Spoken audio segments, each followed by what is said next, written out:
Hello friends, welcome to विज्ञान तक। Friends, यह कक्षा 11 के बायोलॉजी का क्लास चल रहा है और मैं आज आपको लेसन 12 का क्वेश्चन आंसर कराने जा रहा हूं। मैंने इस चैप्टर का पार्ट 1 पहले ही बना दिया है, जिससे मैंने क्वेश्चन नंबर 1 से लेकर क्वेश्चन नंबर 6 तक कवर किया है। इस वीडियो में मैं लेसन 12 यानी क्लास 11 12th के बायोलॉजी का क्वेश्चन आंसर कराऊंगा, और वही प्रश्न संख्या 7 से, क्योंकि इसके पहले वाले क्वेश्चन मैंने पहले ही करा दिया है। ठीक है, तो 7 नंबर प्रश्न देखते हैं। 7 नंबर प्रश्न है, पौधों के द्वारा खनिजों का अवशोषण कैसे होता है, यानी पौधे किस प्रकार से खनिजों का अवशोषण करते हैं, ये आपको बताना है। तो देखिए, खनिज तत्वों का अवशोषण कैसे होता है ये जानते हैं। खनिज तत्वों का अवशोषण दो प्रकार से होता है। तो जो पौधे खनिज तत्वों का अवशोषण करते हैं वह कितने तरह से करते हैं, तो दो तरह से करते हैं। पहला है एपोप्लास्ट पथ। पहला क्या है, एपोप्लास्ट पथ यानी एपोप्लास्ट पाथवे जिसे कहते हैं। कोशिकाओं के बाह्य स्थान में तीव्र गति से आयन का अंतर्ग्रहण निष्क्रिय अवशोषण होता है। ठीक है, क्या होता है, जो कोशिका के बाहर होता है, कोशिका के बाहर के स्थान से आयन का तीव्र गति से अंतर्ग्रहण होता है और यह निष्क्रिय अवशोषण होता है। आयनों की निष्क्रिय गति साधारणतया आयन चैनलों के द्वारा होती है। जो आयनों की निष्क्रिय गति होती है वह किसके द्वारा होती है, तो आयन चैनलों द्वारा होती है। ये ट्रांसझिल्ली प्रोटीन होते हैं और चयनात्मक छिद्रों का कार्य करते हैं। ठीक है, जो ट्रांसझिल्ली प्रोटीन होते हैं वो क्या करते हैं, चयनात्मक छिद्रों का काम करते हैं। मतलब उस छिद्र द्वारा वो निर्धारित करते हैं कि कौन से पदार्थ अंदर जाएंगे और कौन से पदार्थ नहीं जाएंगे। दूसरा है सिम्प्लास्ट पथ या सिम्प्लास्ट पाथवे। कोशिकाओं के आंतरिक स्थान से आयन धीमी गति से अंतर्ग्रहण किए जाते हैं। एपोप्लास्ट में क्या पढ़ा था, बाहर से आयन तीव्र गति से होता है अंतर्ग्रहण, जबकि कोशिकाओं की जो आंतरिक स्थान होती है वहां पे आयन धीमी गति से अंतर्ग्रहण किए जाते हैं। आयनों के प्रवेश और निष्कासन में उपापचयी ऊर्जा की आवश्यकता होती है। जो आयन है उनके प्रवेश कराना हो या फिर निष्कासन हो, अलग से उनमें उपापचयी ऊर्जा की आवश्यकता होती है। यह सक्रिय अवशोषण होता है। सक्रिय अवशोषण का मतलब क्या, इसमें अलग से आपको ऊर्जा देने की आवश्यकता होगी। कोशिका के में आयन की गति को अंतर्वाह तथा कोशिका के बाहर आयन की गति को बहिर्वाह कहते हैं। यानी जब कोशिका के अंदर आयन की गति होती है, यानी आयन कोशिका के अंदर जाता है, तब इसे कहते हैं अंतर्वाह यानी इनफ्लक्स। और कोशिका से जब कोई तत्व आयन मतलब बाहर जाता है उसे कहते हैं बहिर्वाह यानी ईफ्लक्स। ठीक है, प्रश्न संख्या 8 देखते हैं। प्रश्न संख्या 8 है, राइजोबियम के द्वारा वातावरणीय नाइट्रोजन के स्थिरीकरण के लिए क्या शर्तें हैं तथा N2 स्थिरीकरण में इसकी क्या भूमिका है। यानी आपको बताना है कि जो राइजोबियम होता है वो वातावरण से नाइट्रोजन के स्थिरीकरण के लिए क्या शर्त है, कैसे राइजोबियम है जो वातावरण से नाइट्रोजन का स्थिरीकरण करता है, और फिर नाइट्रोजन के स्थिरीकरण में इसकी क्या भूमिका है ये भी देखेंगे। ठीक है, तो चलिए जानते हैं आंसर।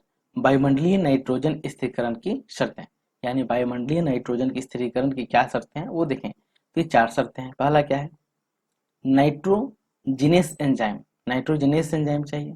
दूसरा है लेगिमोग्लोबिन, और तीसरा है एटीपी, चौथा है अनोक्सी वातावरण। तो ये 4 चीजें चाहिए। पहला क्या चाहिए, पहला चाहिए नाइट्रोजन एंजाइम, दूसरा चाहिए लेगिमोग्लोबिन, और तीसरा एटीपी, और चौथा अनोक्सी वितरण। देखिए, मुख्यतः मटर कुल के पौधों की जड़ों में ग्रंथिकाएं पाई जाती है। इनमें राइजोबियम जीवाणु पाया जाता है।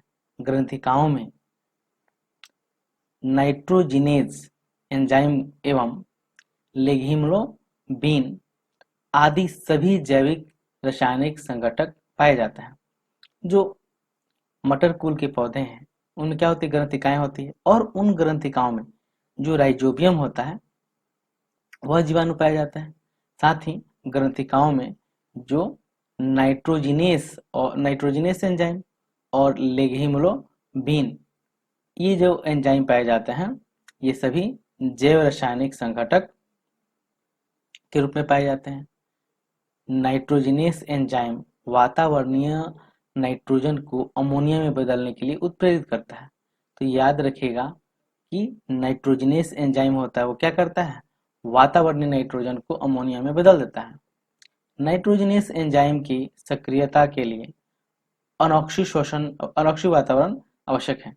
यानी नाइट्रोजनेस जो एंजाइम है यह तभी सक्रिय होगा जब वहां पे अनोक्सी वातावरण हो। ठीक है, अनोक्सी वातावरण का मतलब क्या है? जहां पे ऑक्सीजन की उपस्थिति नहीं हो। फिर आगे देखते हैं, लेगहीमोग्लोबिन ऑक्सीजन से नाइट्रोजनेस एंजाइम की सुरक्षा करता है। जो लेगहीमोग्लोबिन है ना, ये क्या करता है? ऑक्सीजन से नाइट्रोजनेस की रक्षा करता है। यानी जो लेगहीमोग्लोबिन है वह ऑक्सीजन को नाइट्रोजनेज एंजाइम के पास जाने ही नहीं देता है। अमोनिया संश्लेषण के लिए ऊर्जा की आवश्यकता होती है। एक अमोनिया अणु को 8 एटीपी ऊर्जा की आवश्यकता होती है। यानी 8 एटीपी ऊर्जा मिलेगा तभी अमोनिया का निर्माण होगा। ठीक है, ऊर्जा की आपूर्ति पोषक कोशिकाओं के ऑक्सीशोषण से होती है। और वो अमोनिया के लिए जो एटीपी चाहिए वो कहाँ से मिलेगा? तो ये मिलता है पोषक कोशिकाओं के ऑक्सीशोषण से। अमोनिया एमिनो अम्ल में एमिनो समूह के रूप में सम्मिलित हो जाती है। उसके बाद जो अमोनिया है वह एमिनो अम्ल में एमिनो समूह के रूप में सम्मिलित हो जाता है। ठीक है, अब देखते हैं प्रश्न संख्या 9। प्रश्न संख्या 9 है, मूल ग्रंथिका के निर्माण हेतु कौन कौन से चरण भागीदार हैं? यानी जो मूल ग्रंथिकाएं निर्माण होती है, जो पौधों के मूल में देखते हैं, वह किस किस प्रकार से निर्माण होती है, उनमें कौन कौन से चरण है। ठीक है, तो इसको जानेंगे अच्छे से चित्र के माध्यम से। तो आंसर देखते हैं, मूल ग्रंथिका का निर्माण कैसे होगा। उत्तर देखिए, पोषक पदार्थों या फिर पोषक पौधों की जड़ों एवं राइजोबियम में पारस्परिक क्रिया के कारण ग्रंथिकाओं का निर्माण निम्नलिखित चरणों में होता है।